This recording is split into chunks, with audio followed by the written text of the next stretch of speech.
feel like once again life is sending me a mixed message, trying to keep me under control. You see, things are going quite well for me recently, but I'm ill at the moment. It's like God was like, he's happy. He's not normally happy. I better do something about this.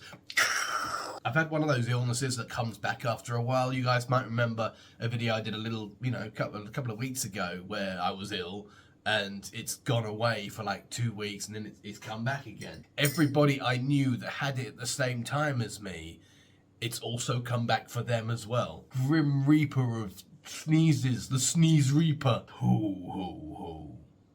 Green Giant.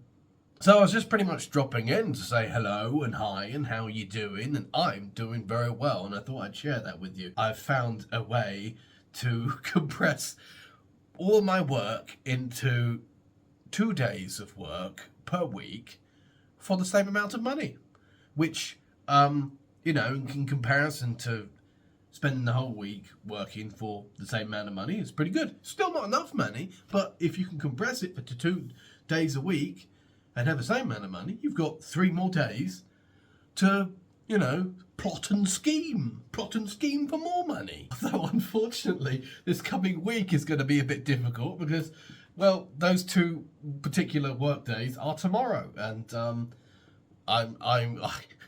my brain is on life support right now. I'll just have to push them up further into the week. It's funny though, because there's been like a slight increase in earnings, and it's funny how life has a way of trying to keep you in check, And I don't know if this is like a miserable spin on a positive, situation kind of video, but it's like the winter's come in, and my winter coat is tired. It's had its day. Well, it hasn't had its day. It needs to be repaired, but properly repaired, because the zip it's not just home fix broken, it's professional help broken. So I got like a new coat, and then my shoes have turned into, well, not just sock eaters, they've turned into foot eaters. Like I'll be walking down the road, like my right heel has like a swelling that's like that big because the back of the shoe has just started like munching away at my leg as I walk.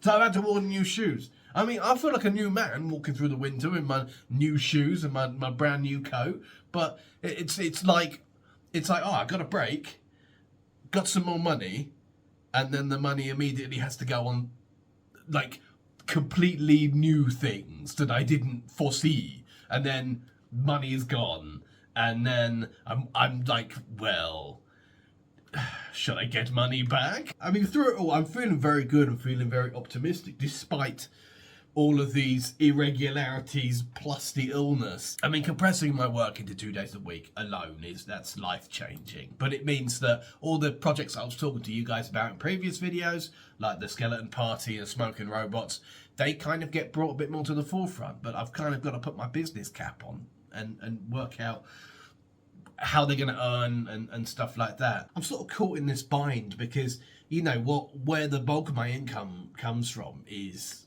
adult content, erotica. But all the stuff that I would feel, it's weird, all the stuff I would feel comfortable just, releasing under my own name, I would just also describe as adult content, but it's just not erotica. So I'm sort of like, I feel like I'm making this divide for no reason, like the reason it just doesn't make any sense. I'm like, I do realise that there is that weird thing in our world that violence is more acceptable than sex. That's just the unfortunate curse that we all have to live through on a daily basis. It's like there's that documentary, This Film Is Not Yet Rated, and I forget the lady that said it, but she was like saying like it's more acceptable to shoot a man through the head than it is to show a woman pleasuring herself on screen. That is the sorely unfortunate world that we live in. So it's kind of weird that when I write like a whole mythology for the skeleton party where there's just skeletons everywhere and blood and guts and gore, but there's a lady who can like just make her skin and organs at will explode.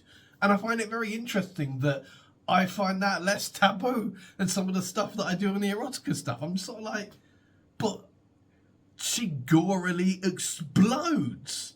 Why is that not the worst thing in society? I mean, seems quite unusual to me, you know? I told myself I wasn't going to enunciate so much in this video because it's not like, I think the best way to describe it is my voice feels bruised.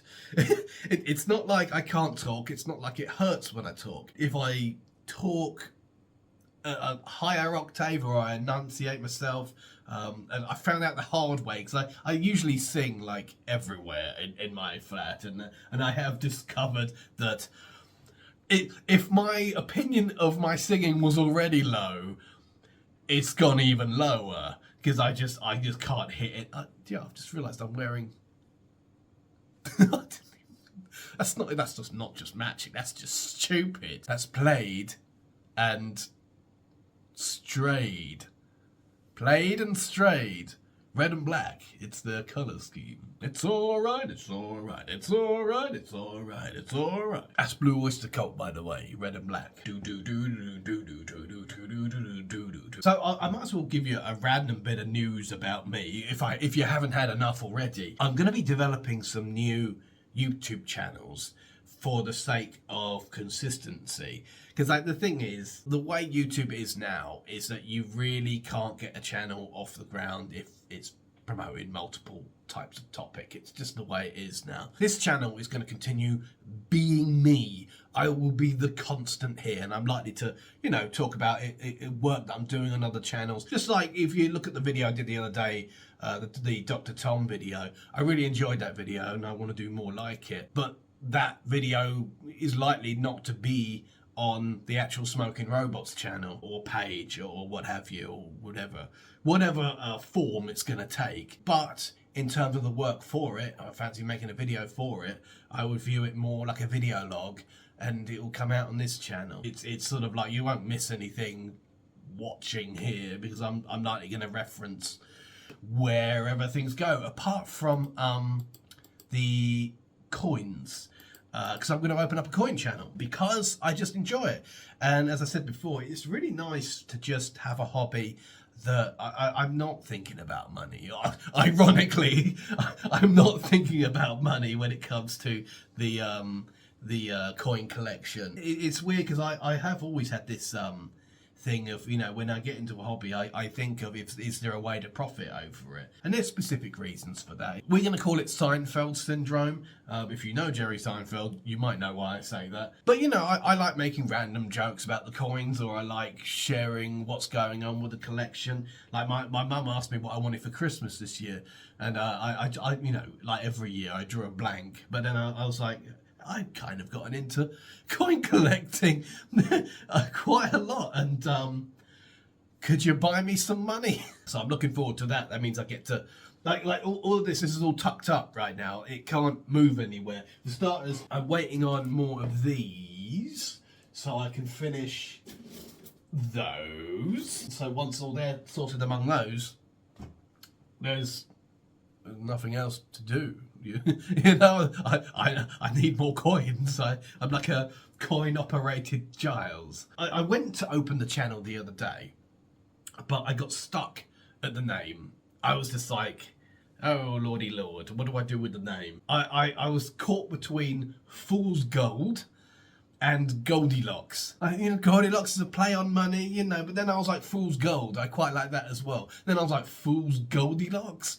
That's a bit excessive. I'm working it out. As soon as I get the name down, then I will open the channel. You know, again, if there's a lot of people just aren't interested in that sort of thing, so it kind of siphons it off from this channel or anywhere else I may roam. Addressing the skeleton party, I'm sorry, by the way, if I talk to you like a boardroom meeting, but why not? You can be my, what are they called?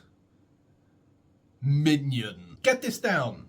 No, don't get this down. So I'm still working out exactly what to do with the skeleton party.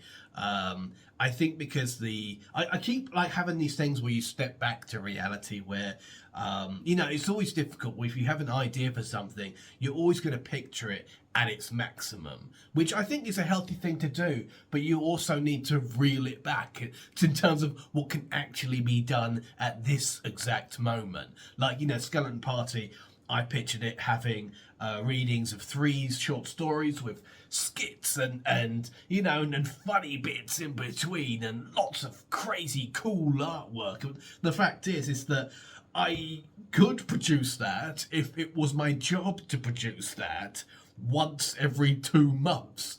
But otherwise, you're going to need personnel for it. You're going to need all sorts of stuff. And so I sort of have to try and pull it back. And I think, you know, it's likely just to be a video like this, just me talking, maybe with a couple of illustrations. The illustrations will likely be AI art. Just for the sake of moving it forward until I can afford some real artists. Because I know people sort of, they don't like AI art. They find it threatening or whatever. I think AI art is not threatening to any artist that is an individual. And I realise how bell-endish that makes me sound. There is a blandness, no matter the complexity, there is a blandness to AI art. You know, like I said, no matter how astounding and colourful it is, there's that the term I use to describe what's wrong with it is that you can't, it can't grasp. And I know that's a really weird word to use. It's just the only word I can think of to articulate it. It can't grasp. It can round about, but it can't grasp. And I don't think it'll ever be able to grasp because the human imagination is too vivid. We are picturing these fine tweakings that are so difficult for a machine to understand. If you don't have standards, you'll get what you want every time. That's no problem. But if you have standards, if you have a very sharp idea of what you want, you will always need an artist. That's finite. You can't debate that. And there is only one type of artist who are scared, and it is the mainstream artist. Hence why Hollywood are so pissed, and it's very understandable for Hollywood to be pissed. They are dreadful actors. They are literally on the rails straight ahead. No alternate routes whatsoever. Of course they're fucked. AI can predict their every movement. The simplest way to beat AI is just to go, oh, you know what, I think I'm going to go that way instead. AI can't do that. And evidently, neither can Hollywood. Jesus, I don't know where that came out. I think that one must have just been bubbling inside me. In short, that's why I wouldn't have a problem using AI for the beginning of Skeleton Party, but the idea will always be to evolve to the point where I can have something better than AI. But I still have to debate as to whether Skeleton Party is immediately inbound or not at all, that's a difficult one, because as much as I was talking about it the other day, as I've achieved this 2-day stability with the Libisatory, I'm now sort of, I feel like my brain is properly engaging. It's quite a wonderful feeling, but at the same time, I'm sort of trying to engage as much logic as possible. I have to look at Skeleton Party as much as I want and be like, the compromise for what can be made, would it be any kind of profit? And I know people hate profit, but I'm a working artist. I need that, or I can't do anything else, you know? So then I come to Smoking Robots, which Smoking Robots, I believe, is going to be put under the umbrella of Ragdoll Comics. Ragdoll is, I think I've shown you guys the Ragdoll before. Have I? I don't know. Ragdoll is a superhero character that I've drawn for a couple of years now. I always had the idea of Ragdoll Comics being like kind of like an anthology series that's presented or framed with the Ragdoll stories, and it has other stories within it. And so when I devised the roster for Ragdoll Comics, 2 characters called Beans and Bones. Beans and Bones, so a lad and his very fat dog. 2 characters that I developed back when I was 14, 15, something like that. They are in Smoking Robots. They are, you say that they've sort of been added to that complementary of characters, and that sort of made me think that it's all under the same sort of Ragdoll Comics thing. That again is going through the same issues as Skeleton Pie. Like, I'm trying to work out where the profit is, and to me, I think obviously it's all very small to begin with, and that's not the issue. The issue is not how much money is it going to make. The issue is where that money will come from. You know, like I mean, the series that I'm running on Nabistor at the moment, it sold you know, a couple of issues in the first one. It's not looking that good. Then you release a second one, and then you find 2 and 1 are both being bought, and then you release a third one, and then you see that all 3 are making sales, and it sort of works like that. It causes a ricochet effect. It's not always an issue of how much money there is coming in to begin with. In half time, you're just looking for an outlet, full stop. You know, even if it's just a tenner coming through a week, you can, as long as you can keep the content up and keep that consistency, something to be for people to be attached to, then you know, anything can improve and increase as long as the quality stays there. And I know the quality is going to stay there because I have a passion for it. I won't like it if the quality isn't there. But the earnings concept for Smoking Robots was the books, because I could do it in advertising, but I don't think very highly of advertising. I think I've talked about this before. There's something insidious about it. I don't like how advertising manipulates content. This is why, you know, when I talk about earning from things, I'm going to talk a lot about compromising content from a production standpoint. But I believe it's one of the most immoral things to do, is to compromise content for the sake of something that exists outside of the content and outside of the creator, a force off screen affecting it. I mean, I know people have said it time and time again, but you look at Disney, how they're pushing all of these sort of diversity and gender politics and sexuality politics and all that sort of stuff, and then over in China they're not. And so we're sort of like, well, which way do you feel about this? You know, because they're literally taking a moralistic standpoint purely for financial gain, and that to me is so deeply immoral. I know Elon Musk is a very controversial character, but I saw this interview where he said what I care about is the reality of goodness and not the perception of it. And I say what you want about him. That is a very, very healthy statement, caring about the reality of goodness as opposed to the perception of it. I mean, you see these people of virtue that walk on water and then they go batshit crazy. Or a term I like to use, Ned Flanders syndrome. That's what happens when you try and deny your own humanity. I mean, in my opinion, one thing that's definitely better than advertising is collaboration. We've got so many like antisocial companies. It's really nice, like writing a story with like somebody else's character in mind or somebody else's company in mind. You see it between artists on places like DeviantArt, you know, when they do art trades, and it's like some of my work gets put in your stuff and some of your work gets put in my stuff, and you share each other with each other's audience. That's advertising, and it's a lot of the time that's free advertising, and you're celebrating someone else's work that you love and they're celebrating yours, and you get to know them a bit more. It's just a healthier world than just, you know, let me put some pseudoscience on my videos. Or gambling, because it's always a bloody gambling advert, isn't it? Always a gambling advert. How much lower can corporations sink? And they say tits are the problem. But it looks like the bulk of Smoking Robots will be made up through their books, and it'll take a while to accumulate books. So I'm still back and forth about how we're going to do that. A Patreon could be on the cards, but I'd have to evaluate how regularly the content it can be produced. But at the moment, the book concept is just 3 short stories. They're about 4 comic pages, something like that. I'd say 6 at the very most for each of them. But there's also sort of puzzle pages and stuff like that. And it's sort of a case of evaluating how quickly that can be made, which is a little bit difficult right now because although the Wallace family are built, as you guys saw in the Dr. Tom video, their house is not. Neither is the Sledgehammer, which is the pub they go to. Those are the two most important sets. I could use some asset flipping for other sets, but those two sets, in my mind, they are they're very. I have to build them myself.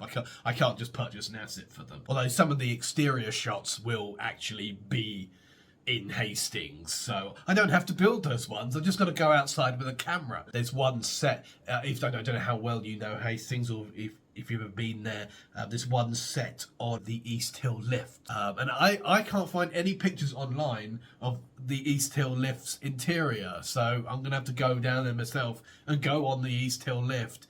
And they're probably going to be wondering why, instead of taking pictures out of the window, I'm going to be taking pictures around the lift itself. But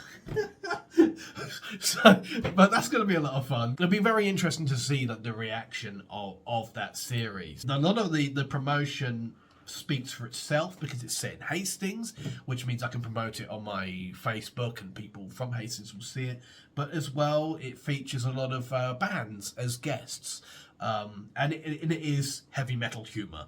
So, there's going to be even somebody that is not affiliated with England or Hastings, they can still relate to some of the humour that's made from it and all that sort of stuff. So it's kind of where I am right now, where, I've got multiple things sort of on the drawing board, as it were.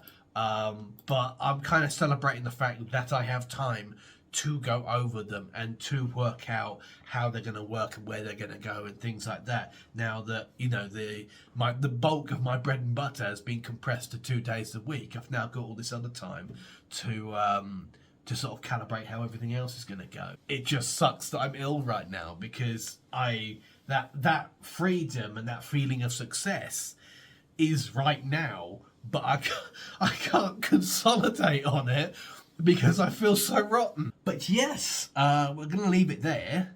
I hope this video is not too boring. Well, I don't care. Like, this is probably what the video is going to be like on this channel from now on. It's just like, you'll be part of my brain trust. You're my boardroom, you're my minion. No, I'm not going to use the word minion again because that was just a joke. I don't know what you're like my confidant. There, we'll go with that one. Henchman. No. See, it's what's the word? Wingman. Even if you're a woman, doesn't matter. Wingman. Anyway, take care, and I will talk to you guys very soon. See you later.